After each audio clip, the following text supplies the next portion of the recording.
कुछ समय आप विवाह कार्यों में रहे। 3 महीने व्यतीत हो गए थे विवाह को, और तब आपके मन में आया कि मुझे पितृ कार्य पूर्णता के लिए अब गया जी जाना चाहिए। बहुत सावधानी से सुनिएगा।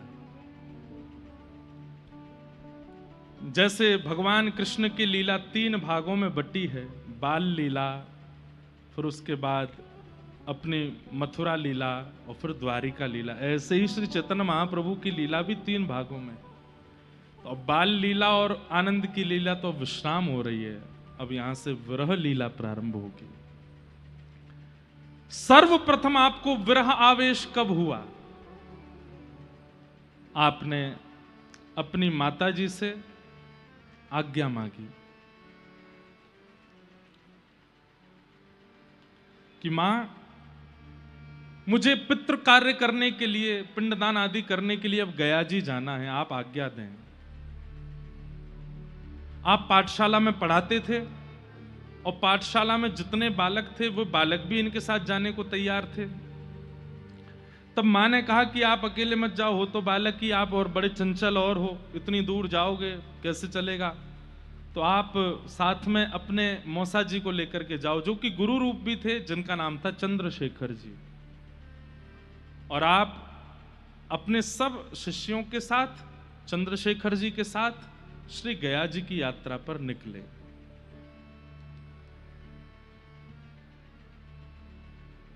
शास्त्र की ऐसी आज्ञा है कि जिस किसी भी स्थान पर जाते हैं वहां की महिमा सुनते हुए जाना चाहिए। आपने शास्त्रों में गया जी की महिमा पढ़ी थी, लेकिन आज सब लोग बैठे थे रास्ते में ही सब सुनते हुए जा रहे हैं, तब आपने कहा गया जी की महिमा क्या है? तब बोले कि एक गयासुर नाम का एक दैत्य था, वो तप कर रहा था।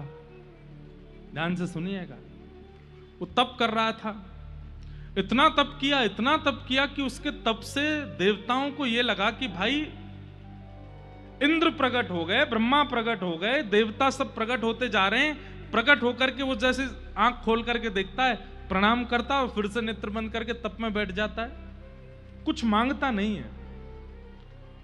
और तप का ये प्रभाव होता था कि वो जब कुछ मांगता नहीं था तो उसका शरीर बड़ा हो जाता था।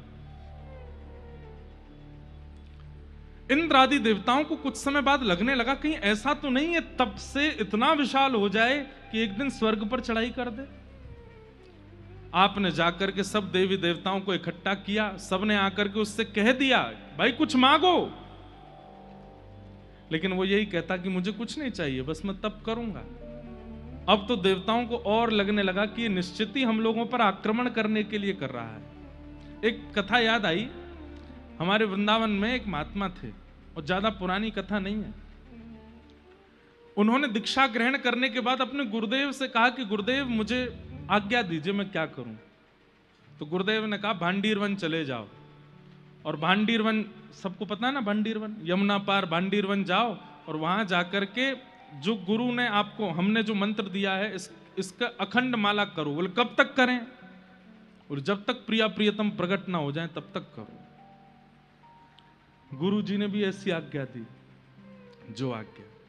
चले गए और भांडीर वन में एक वृक्ष के नीचे बैठ करके युगल नाम का ऐसा कीर्तन किया, करते करते करते करते करते करते करते कितने महीने बीत गए। और जैसे ही महीने पूर्ण हुए, प्रिया जी से देखा नहीं गया। ठाकुर जी से बोली चलो दर्शन देने। और श्री प्रिया प्रियतम दोनों युगल रूप धारण करके उनके सामने प्रकट हो गए। सिर पर हाथ फेरा तो नेत्र खुले, नेत्र खोल करके देखा तो साक्षात श्री प्रियालाल जी सामने खड़े हैं। आपने उनको दंडवत प्रणाम किया। अब हुआ क्या?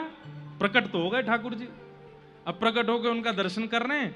यहां श्री प्रियालाल जी मंद मंद मुस्कुरा रहे हैं, और वो बाबा सामने बैठ करके नेत्रों से अश्रु बहा रहे हैं, वो भी मुस्कुरा रहे हैं। 1 घंटा हो गया। ठाकुर जी बोले श्री जी कहा विचार है? बोले ये कुछ कहें तो फिर आगे बात, तो कुछ बोल ही नहीं रहे। ठाकुर जी बोले बाबा कुछ बोले गो? क्या बोले भैया, आपने युगल मंत्र गाया, हम दोनों प्रकट हो गए, तुम बस प्रणाम करके बैठो, कुछ मांगना हो तो बताओ।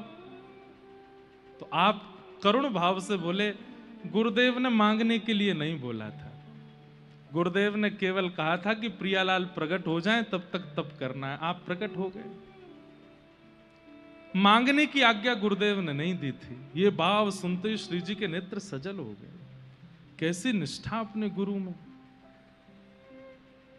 हमें पता चल जाए कि उस पेड़ में भगवान है तो महाराज पेड़ को घर ले जाने तक की नौबत ले आएंगे हम। यहां साक्षात ठाकुर जी सामने प्रकट हो गए, लेकिन उनको याद ही नहीं, वो जानते ही नहीं कि मुझे क्या मांगना है। मेरे पास ना बुद्धि है, ना मन है, ना कुछ है, सब गुरु जी हैं। उन्होंने आज्ञा नहीं दी थी कि कुछ मांगो। प्रिया जी बोली, ये इतने श्रेष्ठ शिष्य हैं, इनके गुरु को भी नहीं पता होगा ये। तो लाल जी बोले अब क्या करना। तो प्रिया जी ने आज्ञा दी, बोले एक काम कीजिए, अपने गुरु जी से पूछ के आओ। प्रिया लाल जी आए, क्या मांगू।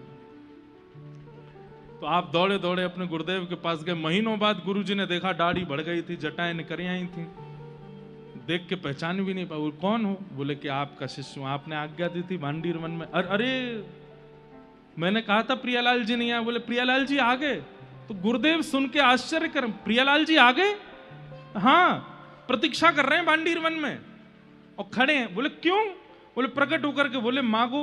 तो मैंने कहा गुरुदेव ने कहा था केवल प्रियालाल जी प्रकट हो जाएं तब तक जप करो, मांगने की आज्ञा आपने नहीं दी थी, तो मैं पूछने आऊं, वो आ गए, क्या मांगूं। गुरुदेव ने हृदय से लगा लिया। बोले धन्य है, मैं धन्य हो गया तुझे पा करके। सच में खड़े हैं। बोले हाँ। गुरुदेव हाथ पकड़ के गए तो देखा तो श्री प्रियालाल जी वहां प्रतीक्षा कर रहे थे, थोड़ी पे हाथ धरे, और सामने से शिष्य गुरु को लेकर के आए। गुरुदेव ने प्रणाम किया और बोले अब क्या मांगूं गुरुदेव बताइए।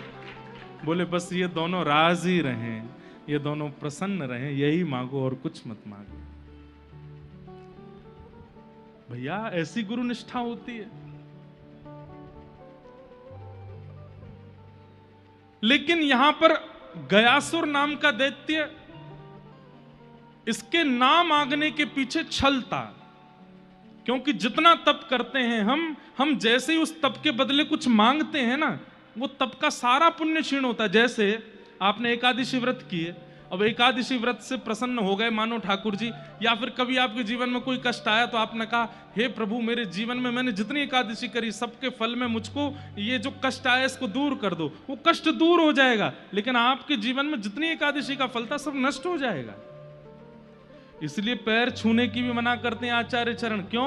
हम लोग जितना नाम करते हैं, जितना भजन करते हैं, जितना तप करते हैं, कोई प्रणाम करता है तुरंत वो भार ले जाता है उसका। अब ये पता चल जाने के बाद तो और नहीं मानते लोग। अपनो भजन तो बनना रहो, इनके पाम पकड़ो।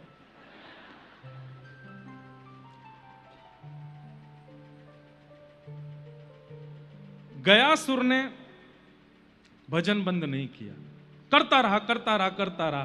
तब अंत में जाकर के ठाकुर जी को आना पड़ा, और ठाकुर जी सब देवताओं ने कहा इसका शरीर बढ़ता जा रहा है, कुछ दिनों में ये स्वर्ग तक आ जाएगा, और जब ये विशाल हो जाएगा फिर इससे कौन युद्ध करेगा। नाथ इसको रोकिए यहीं पर। अनेक प्रयास कर, ठाकुर जी ने कहा 33 कोटि देवता चढ़ जाओ इस पे, इसका शरीर अब नहीं बढ़ेगा। सब चढ़ गए, फिर भी उसका शरीर रुका नहीं। अंत तो गत्वा वही हुआ क्या, ठाकुर जी को अपना चरण उसके सिर पर रखना पड़ा, और जैसे ही ठाकुर जी ने अपना चरण उसके सिर पर पधराया, तुरंत उसका शरीर वहीं रुक गया और फिर दोबारा छोटा होने लगा, और होते होते होते होते वो पूरा फैल गया नीचे, मतलब बिल्कुल समाविष्ट हो गया। प्रकट होकर के उसने ठाकुर जी से कहा कि नाथ बस मैं यही चाह रहा था कि आप अपने चरण कमल प्रदान करें। भगवान बोले कुछ मांगो। बोले कुछ नहीं चाहिए। बोले आपके चरण कमल बड़े अद्भुत हैं, लेकिन सबको प्राप्त नहीं होते, आप बस एक वरदान दे दीजिए। बोले क्या। जो कोई भी यहां आवे और आकर के अपने पितरों का पिंड दान करे या तर्पण करे तो श्री चरण आपके इस भूमि को प्राप्त हो गए हैं। यहां पर कहीं भी बैठ करके भी पितरों का स्मरण करके कुछ अर्पण कर दिया जाए तो उनको मुक्ति मिल जाए। ठाकुर जी बोले तथास्तु। ये कथा गया कि सब सुन रहे थे, चैतन्य महाप्रभु भी भाव से बैठ करके सुन रहे थे। जैसे सुने कि इस भूमि को चरण मिले हैं तो सोचिएगा चैतन्य महाप्रभु क्या सोचने लगे, बोले कि गयासुर को कितने चरण चिन्ह मिले थे, तब आपके साथ में जो आचार्य चरण चल, उनके एक ही बार चरण रखा था बस ठाकुर जी ने, तो आपके नेत्रों से अश्रु आने लगे। एक बार चरण पड़ने पर इस भूमि की ये महिमा हो गई। उस वृंदावन में तो ठाकुर जी नृत्य किए हैं, उस वृंदावन में तो ठाकुर जी कूदे हैं, उस वृंदावन में तो डोले हैं, गिरिराज जी पर चढ़े हैं, यमुना जी में गए हैं, कोने कोने में जाकर के अपने चरण चिन्ह अंकित किए हैं। वो वृंदावन कैसा होगा? जो पूरा वृंदावन कृष्ण चरणों से अंकित है, उस वृंदावन की स्थिति कैसी होगी?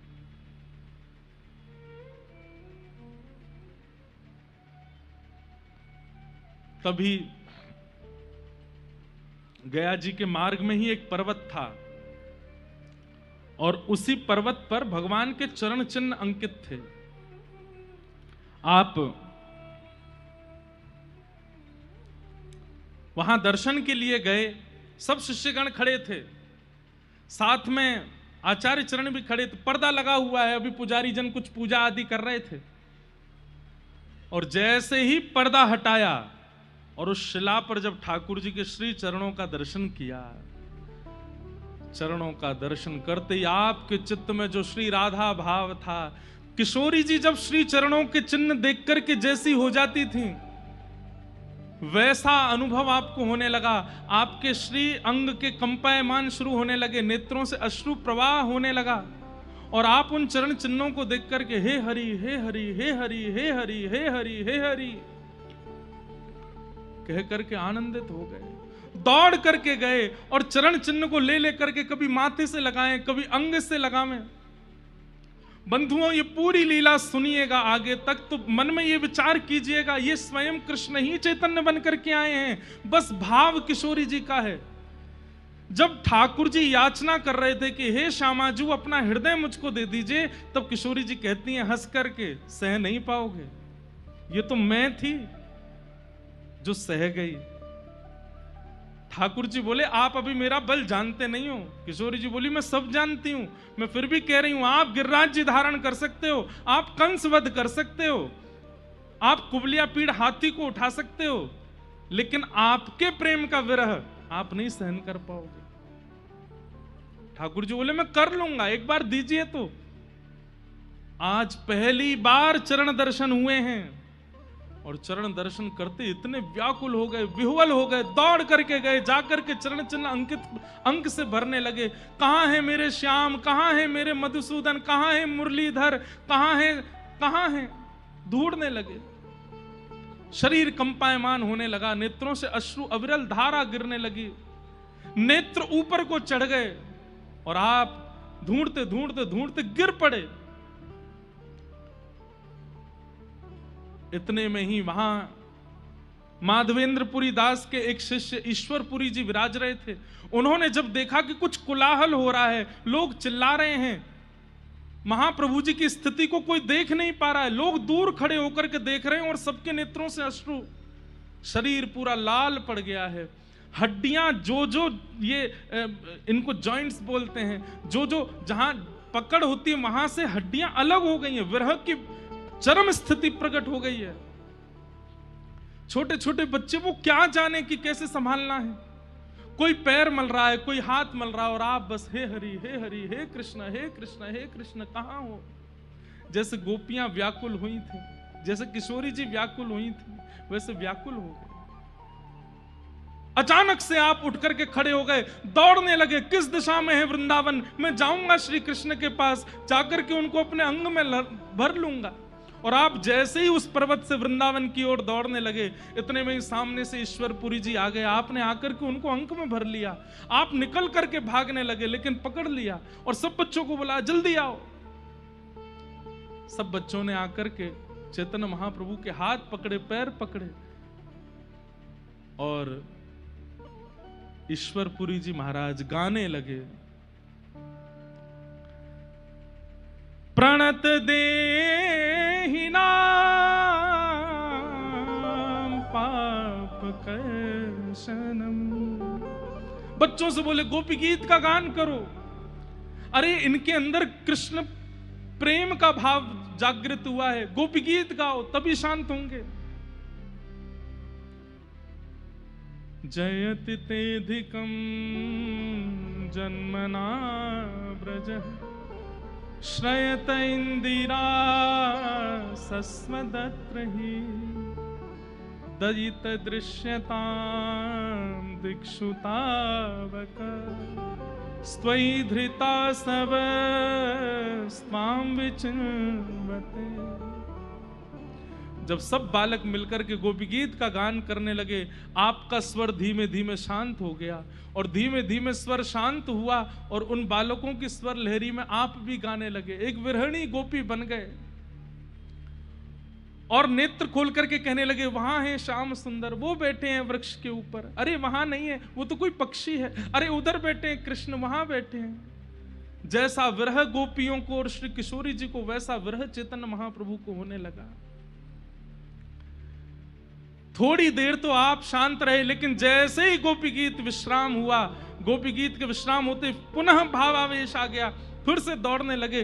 तुरंत ईश्वरपुरी जी बोले, बच्चों इसके आगे के श्लोक आते हैं जहां पर ठाकुर जी प्रकट हो जाते हैं, उस श्लोक का गान करो। तुरंत सबने मिलकर के गाया, ताशामाविर्भूत सौरी स्मयमाय मुखाम्भुज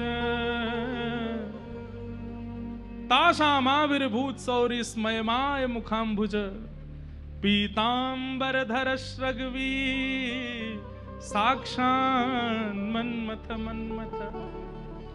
और जैसे ही कहा कि श्याम सुंदर गोपियों के विरह रुदन गीत को सुनकर के पीतांबरी पहन करके प्रकट हो गए हैं, आप दोनों भुजा उठा करके वहीं तमाल वृक्ष का उसके तरफ दौड़ करके गए और मेरे श्याम सुंदर आ गए, हृदय से लगा करके रुदन करने लगे और रुदन करते करते वहीं मूर्छित होकर के गिर पड़े।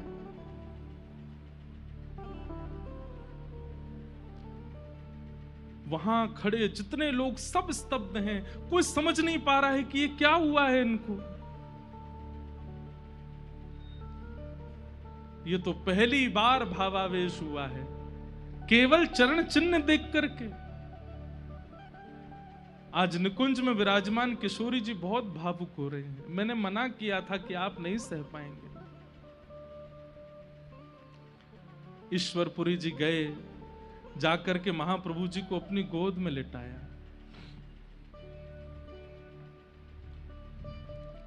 आपको जब थोड़ी देर बाद होश आया, चरण पकड़ लिए, बोले भगवान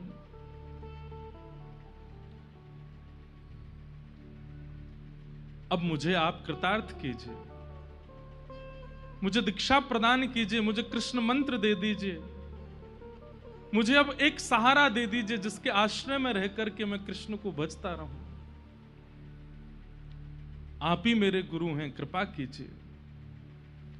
तब आपने कानों में कृष्ण मंत्र दिया, गोपाल मंत्र दिया और मंत्र देकर के आपको दीक्षित कर दिया। आप दोनों भुजा उठा करके वहीं नृत्य करने लगे, वहीं आनंदित होने लगे, वहीं भावावेश में आने लगे। श्री कृष्ण चैतन्य राधा भाव का अनुभव करने आए हैं, गोपियों के भाव का अनुभव करने आए हैं और आज अपने चित्त में विचार कर रहे हैं। एक चरण चिन्ह देख करके ये स्थिति होती थी गोपियों की, ये स्थिति होती थी प्रिया जी की, लेकिन वो कैसे संभालती थी स्वयं को। आपके मन में ऐसी भावना प्रकट हुई कि अब तो मैं वृंदावन जाऊंगा, लेकिन तभी आकाशवाणी हुई और वो केवल महाप्रभु जी को सुनाई दी और उसमें आकाशवाणी ने आगे की संपूर्ण लीलाओं का उनको भाव बताया कि अभी वृंदावन नहीं जाना है, अभी उससे पहले आपको कई जीवों पर कल्याण करना, क्योंकि आप वृंदावन जाएंगे तो फिर लौट करके नहीं आ पाएंगे। आप भगवत तत्व हैं लेकिन आचार्य तत्व में गए हैं, इसलिए जीव कल्याण के लिए अभी आपको बहुत लीलाएं करनी है, कई जीवों का उद्धार करना है, कई प्रेम पिपासुओं के ऊपर आपको अभी अनुग्रह करना है, इसलिए अभी आप वृंदावन नहीं जा सकते। कृपा करके अभी आगे की लीला संवरण करें। और यहीं से पंडित राज गौरांग अब भक्त राज हो गए। पंडित राज थे पहले इतने चंचल थे और अब उतने ही गंभीर, उतने ही सरल, उतने ही एक बात हम आपसे कहें, श्री गौड़िया वैष्णव परंपरा से अगर आप दीक्षित हैं तो आपके स्वरूप में कुछ हो चाहे ना हो, लेकिन एक चीज का दर्शन होना चाहिए, विनम्रता। क्योंकि श्री गौरांग महाप्रभु के भाव में विनम्रता है। अगर दूर से ही विनम्रता का दर्शन हो जाएगा तो सामने वाले को ये विचार करना पड़ जाए, ये निश्चित ही गौड़िया होगा, भले ही तिलक ना दिखे उसका, उसकी विनम्रता से अनुभव हो जाए कि ये गौड़िया वैष्णव है, ये महाप्रभु जी के भाव में। वैसे तो ये विनम्रता हम केवल गौड़ियाओं को ही क्यों कहें, सारे आचार्यों के अनुयायियों के अंदर विनम्रता होनी चाहिए, सरलता होनी चाहिए, दीनता होनी चाहिए, पर विशेष रूप से विनम्रता हमारे गौड़िया वैष्णवों में होनी चाहिए। अत्यंत दीन हो गए महाप्रभु जी। आप लौट करके आए, जिस स्थिति में गए थे और उस स्थिति में जब बालक नहीं लौटता है, सब लोग इधर देखिए, ध्यान से सुनिए कथा, मां को कितनी वेदना होती है। आप जैसे ही लौट करके आए तो क्या देखती हैं कि विद्यार्थी दो कंधे पर हाथ लेकर के चल रहे हैं। अभी उम्र क्या है, 20 साल के हैं बस।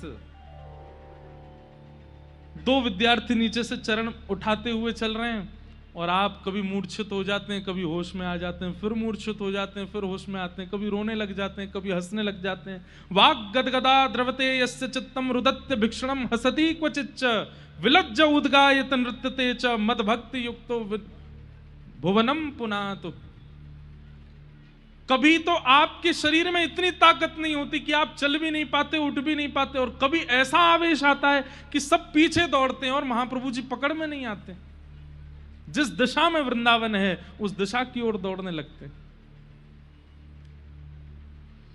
घर लौट करके आए, मां ने जब स्थिति देखी, सच्ची मैया से देखा नहीं गया महाप्रभु जी को, रो रो करके बेहाल हो गई। ये और जो उनके मौसा जी साथ में गए, उनसे बोली, मैंने आपको किस लिए भेजा था, ये क्या करके लाए आप? बोले, मां हमने कुछ नहीं किया है, पता नहीं कोई रोग लगा है, जाने कोई बाधा है, क्या है, पता नहीं क्या हुआ, हमें कुछ नहीं पता है। सच्ची मैया की तो ये हालत। विष्णु प्रिया जी निकल करके आती हैं और वे जब देखती हैं आंगन में बच्चे लेकर के बैठे, मानो जैसे कोई केवल देह पड़ा है, उसमें प्राण नहीं है। आकर के जब देखती हैं नेत्र लाल पड़ जाते हैं, रुदन करने लगती हैं, बड़े संकोच में पूछती हैं, ये ठीक तो है ना? बच्चे कहते हैं, हाँ श्वास चल रही है, थोड़ी देर पहले आवेश में आए थे लेकिन अभी नहीं पता है। आप बड़े धीमे से चलना। अच्छा, विष्णु प्रिया जी के बारे में सुनो। जब महाप्रभु जी तीर्थ यात्रा के लिए गया जी जा रहे थे तो मां से तो आज्ञा ली, और मां के बाद जब अपनी पत्नी के पास गए तो बोले, अभी हमारे विवाह को 3 महीने हुए हैं, पर गृहस्थाश्रम में आने के बाद पत्नी की आज्ञा भी आवश्यक होती है, आप आज्ञा दें मैं तीर्थ यात्रा पर जाऊं। तो ये सुनते ही वो चरणों में गिरे, बोले कि आप बिल्कुल ये विचार ना करें, आपको मुझसे जीवन में कभी किसी आज्ञा की आवश्यकता नहीं है, आप मेरे प्राणनाथ हैं, मेरे जीवन धन हैं, आप जो सोचेंगे जो करेंगे सब मुझे स्वीकार है, लेकिन मैं आपसे एक आज्ञा चाहती हूं। तो महाप्रभु जी कहते, क्या? बोले, मैं आप जितने दिन बाहर रहेंगे उतने दिन में अन्न सेवन नहीं करूंगी, और जब आप लौट करके आएंगे और आप अन्न सेवन करेंगे, आपका उच्छिष्ट, उसके बाद मैं अपना व्रत खोलूंगी। महाप्रभु जी बोले, नहीं देवी ऐसा नहीं, नहीं ये इसकी आज्ञा बस आप मुझे दें। महाप्रभु जी ने आज्ञा दी और फिर 2-3 नियम बताए। बोले, सुनो, कृष्ण उपासना करना, राम उपासना करना, नृसिंह भगवान की उपासना करना, सब उपासना पद्धति बताने लगे। तो विष्णु प्रिया जी बोली, कृष्ण कौन है? बोले, परमात्मा, नंद जी के लाला, आदि आदि सब बता। बोले, मेरे लिए तो आप ही कृष्ण है। राम कौन है? बोले, मेरे लिए तो आप ही राम हैं। मैं तो आपको ही पर ब्रह्म मानती हूं और मेरे लिए ब्रह्म आप है। मैं तो केवल गौर गौर भजूंगी, मैं तो केवल आपको भजूंगी। और आज जब गौरांग महाप्रभु लौट करके आए हैं तो उनकी पत्नी की स्थिति, वो देख नहीं पा रही हैं उनके रूप को। तभी आपको होश आता है और आप होश में आकर के जैसे बैठते हैं ढूंढने लगते हैं, कहां है श्याम सुंदर, कहां है मधुसूदन, अभी कन्हैया यहीं थे ना पास में, कहां चले गए। अपनी मैया से कहते हैं, अरे मैया तू बता कहां है। सच्ची दौड़ करके आती हैं, हृदय से लगाती हैं, गौरांग आप कौन हैं। और जब ये बात पूछते हैं कि आप कौन हैं, सच्ची मैया तो व्याकुल हो जाती हैं। यहां दूर बैठी विष्णु प्रिया जी तो और भाव व्याकुल हो गई कि कहीं मुझे ना भूल गए हूं, मेरा तो आश्रय ही है।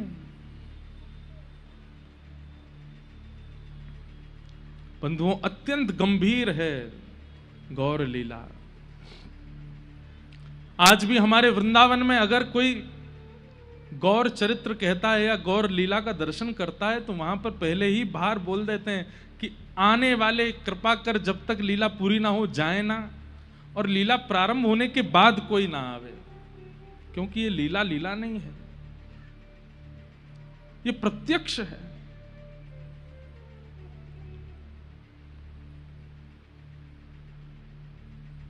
चैतन्य महाप्रभु जब जब भाव समाधि में गए, कोई औषधि काम नहीं कर पाई, कोई वैद्य काम नहीं कर पाया, केवल एक ही औषधि थी और वो था नाम महामंत्र।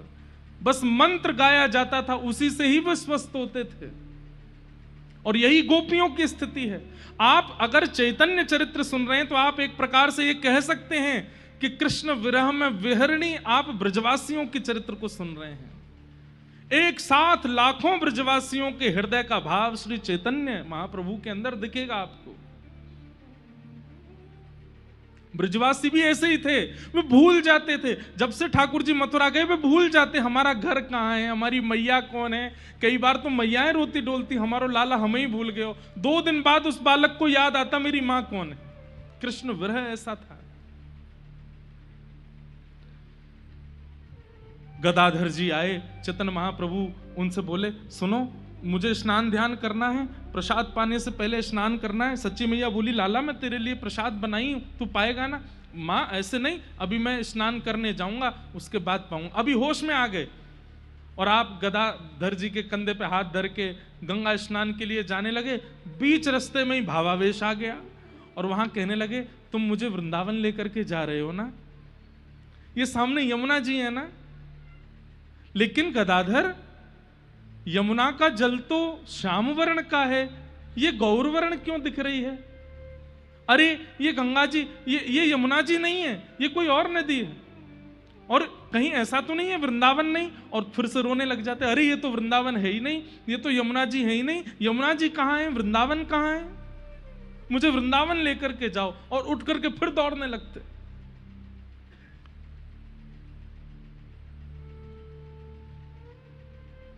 प्रेम की ऐसी अद्भुत पराकाष्ठा। बंधुओं, जिस अवस्था में चैतन्य महाप्रभु अभी हैं, यह अवस्था तक भी आज भी जीव पहुंच सकता है प्रेम की स्थिति में। बस इस अवस्था के बाद की जो अवस्था है, वो अवस्था श्री जगन्नाथ महाप्रभु की है कि शरीर पिघल जाएगा।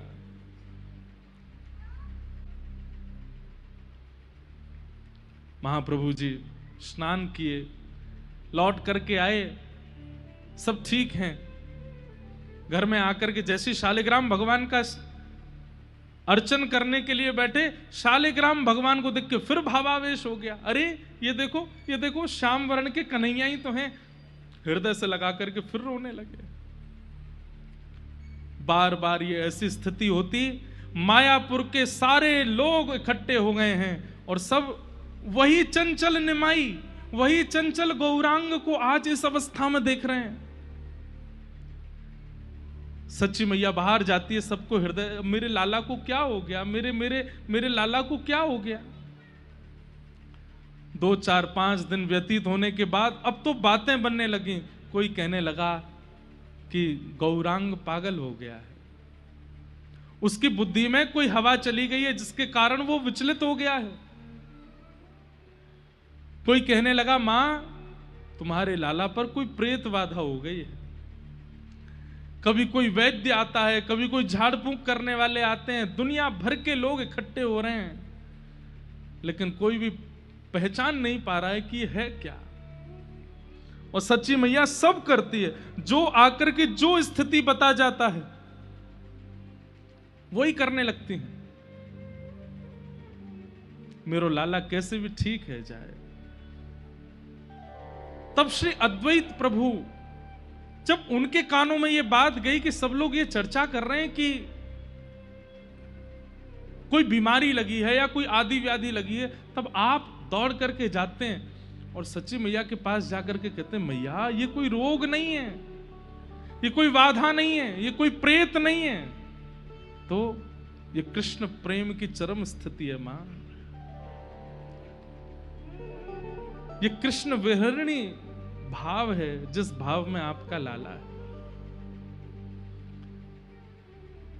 बोले मैं कैसे मानूं इस बात को। तभी आप हरि बोल संकीर्तन करने लगे, तो जो चैतन्य महाप्रभु अति व्याकुल हो रहे थे, नाम संकीर्तन सुनते ही आप शांत हो गए। तब से ये नियम बन गया, जो भी महाप्रभु जी के पास जाते हैं केवल नाम गाते हैं, और वो नाम सुन करके ही आप शांत होते हैं, नाम सुन करके ही आप व्यवस्थित होते हैं। विद्यालय अब धीरे धीरे स्वस्थ हो गए तो पढ़ाने के लिए जाते हैं, लेकिन विद्यालय में जाकर के पढ़ा नहीं पाते हैं। वहां पर भी विद्यार्थियों के साथ नाम संकीर्तन करने लगते हैं। पोथी बांधी एक बार, फिर जीवन में दोबारा खोली नहीं, वो बंधी ही रही, केवल नाम आश्रित हो गए। नाम कहते हैं, नाम गाते हैं, नाम में ही जीवन है पूरा। ऐसे महाप्रभु जी की स्थिति हो गई। आगे जगन्नाथ मिश्र जी, महाप्रभु जी के पिताजी, उनके ही एक मित्र हैं, उनका नाम है श्रीवास।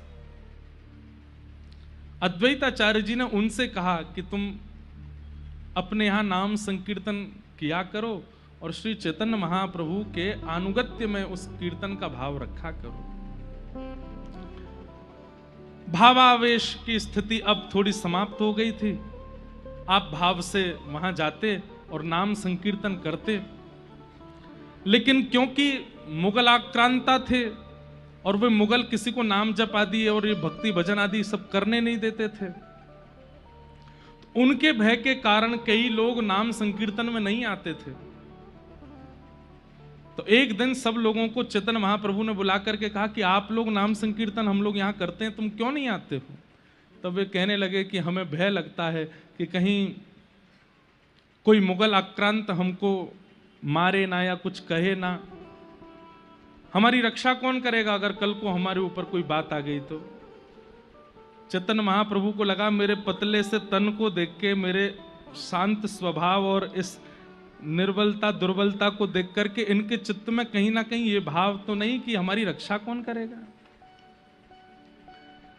तभी आपने संकीर्तन होते होते होते होते एक दिन नृसिंह बन करके सबको दर्शन कराया। बोले नृसिंह देव की। और सब देख करके आनंदित हो गए, साक्षात नृसिंह के रूप में प्रकट हो गए। थोड़ी देर में ही आप वराह बन गए और वराह नृसिंह दोनों रूपों का दर्शन करा के पुनः आप चैतन्य बन गए और सबके चित्त में विश्वास दिला दिया कि चिंता नहीं करो, अगर कल को नाम संकीर्तन भजन संकीर्तन में कोई बाधा आएगी तो हम नृसिंह रूप धारण करके उसका वध कर देंगे, लेकिन आपके भजन में विक्षेप नहीं आएगा। और इस भाव से और भीड़ जुटने लगी। पूरी मायापुरी एवं बंगाल के कोने कोने में चैतन्य महाप्रभु के नाम और उनके भाव और उनके प्रेम की स्थिति पहुंचने लगी। कई लोग तो उसको पाखंड समझते थे, कई लोग उसको कोई जादू समझते थे, क्योंकि दूर बैठ करके अपमान करने वाले भी जब चैतन्य महाप्रभु के सामने आते थे तो उनके मुख से भी हरि बोल हरि बोल हरि बोल अपने आप प्रकट हो जाता था, केवल दर्शन मात्र से। कोई परिवार के लोग कहते कि हमको चैतन्य महाप्रभु के पास जाना है, तो परिवार के लोग डांटते, कहां जाओगे, कोई पाखंडी बाबा है, किसके यहां जाना है। लेकिन वही परिवार के लोग जब अपने बालकों को लेकर के आते तो महाप्रभु जी की एक झलक पड़ते ही वे परिवार के लोग भी नाम संकीर्तन में उन्मत्त हो जाते थे। ऐसा आपका स्वरूप है।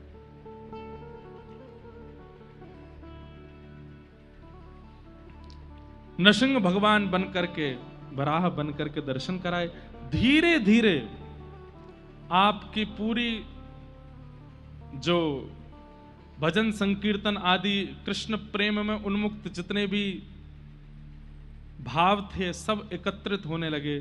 श्री नित्यानंद जी महाराज, श्री हरिदास ठाकुर जी, श्री पुंडरीक जी, श्री विद्यानिधि जी, श्री सार्वभौम जी, वासुदेव जी, मुकुंद जी, गदाधर जी, अद्वैताचार्य जी, सब धीरे धीरे एकत्रित होने लगे। एक जगह इकट्ठा होकर के सब संकीर्तन करते हैं और सब यहीं से ही कृष्ण भक्ति के प्रचार के प्रवचन महाप्रभु जी से श्रवण करते हैं। एक काजी था जिसका नाम चंद खां था। एक बार महाप्रभु जी के अनुगत्य में संकीर्तन भजन करने वाले एकांत में बैठ करके कीर्तन कर रहे थे कुछ लोग। तभी वहां काजी खां पहुंचा और उसने जाकर के उनके मृदंग तोड़ दिए, उनके कांसे आदि सब फेंक दिए और उन सब के केश पकड़ लिए। बोले आइंदा अगर मुझे कभी संकीर्तन की ध्वनि सुनाई दी तो मैं तुम्हें जीवित नहीं छोड़ूंगा।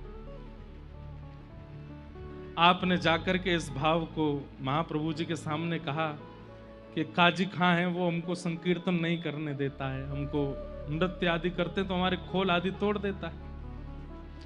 महाप्रभु जी बोले सारे कीर्तनियों को इकट्ठा करो। सारे भक्त वैष्णवों को इकट्ठा किया, मृदंग लेकर के, कांसा लेकर के हरिनाम संकीर्तन करते। बोले चलो। बोले कहां? ये काजी खां के द्वार पे जाकर के कीर्तन करेंगे। इतना उन्माद कीर्तन किया कि महाराज पूरे नगर में और कुछ सुनाई नहीं दे रहा है, केवल और केवल हरि बोल हरि बोल हरि बोल। और बीच में नृत्य कर रहे हैं उछल उछल करके श्री चैतन्य महाप्रभु, और उनकी भाव दशा को देख करके सब लोग उन्मत्त होकर के नाच रहे हैं। कुछ लोग डर भी रहे थे, बोले अब काजी खां का घर इतना ही दूर रह गया, आने वाला है, पता नहीं क्या करेगा, रोकेगा, तोड़ेगा, कुछ करेगा। और महाप्रभु जी अभी जानते नहीं है वो कितना खतरनाक है। जैसे ही आप उसके द्वार पर गए, द्वार पर जाकर के गोल गोल घूम करके सब लोग कीर्तन कर रहे थे। बीच में महाप्रभु जी उछल उछल करके नृत्य कर रहे थे कीर्तन, उसके द्वार पे ही खड़े होके, तब भी नहीं आया। तब अंत में जब कीर्तन विश्राम हुआ तब महाप्रभु जी ने कहा कि भाई हाँ सुनो, उसको बुलाओ, कहां है? काजी चंद खां जैसे ही बाहर आया, आकर के चरणों में गिर गया। बोले तुम एक बात बताओ, कुछ दिन पहले संकीर्तन हो रहा था, तुमने जाके वहां खोल फोड़ दिए, तुमने सबके कांसे आज से सब फेंक दिए, मंजीरा छीन लिए और डराया धमकाया सबको कि आज के बाद कीर्तन मत करना। बोले जी प्रभु। आज क्यों नहीं किया? डर गए क्या? इतने सारे वैष्णवों को देखकर, और तुमको भय की क्या आवश्यकता, तुम्हारे पास तो इतनी सेना है, तुम चाहते तो आक्रमण करते। आज क्यों नहीं कहा कुछ भी? तो वो काजी बोला, बोल महाराज जिस दिन मैंने संकीर्तन में आकर के मृदंग आदि तोड़ दिए थे, कांसे आदि फेंक दिए थे और वैष्णवों पर, उस दिन रात को सपने में एक शेर आया और उस शेर ने मुझे ऐसे उठा करके अपने जंघा पर रख लिया और अपने नाखून दिखा करके बोला आज के बाद कीर्तन में विघ्न डालेगा। मैंने हाथ जोड़ करके कहा हे शेर देवता। इतने में ही कोई संकीर्तनियों में बोले शेर देवता नहीं, नृसिंह देवता बोल। बोले हाँ वो वही नृसिंह देवता। उनसे मैंने कहा कि आप मुझे मत मारिए। वो मुझे कह करके गए, बोले आज के बाद अगर तूने किसी संकीर्तन में विघ्न डाला तो बस ये नाखून छुए ही थे मेरे पेट से, वो फाड़ देते मुझको। उस दिन से मैंने ये भाव रख लिया कि अब कभी नहीं करूंगा। चैतन्य महाप्रभु ने उसके सिर पर हाथ रखा, लाओ बीच में, और लेके महाराज कीर्तन जैसे ही किया, वो काजी खां भी दोनों भुजा उठा करके हरि बोल हरि बोल हरि बोल कीर्तन करने लगा। महाप्रभु जी ने उसके हृदय को परिवर्तित कर दिया, नाम संकीर्तन में आनंदित होने लगा। ऐसे कितने वैष्णवों पर कृपा अनुग्रह श्री महाप्रभु जी ने किए।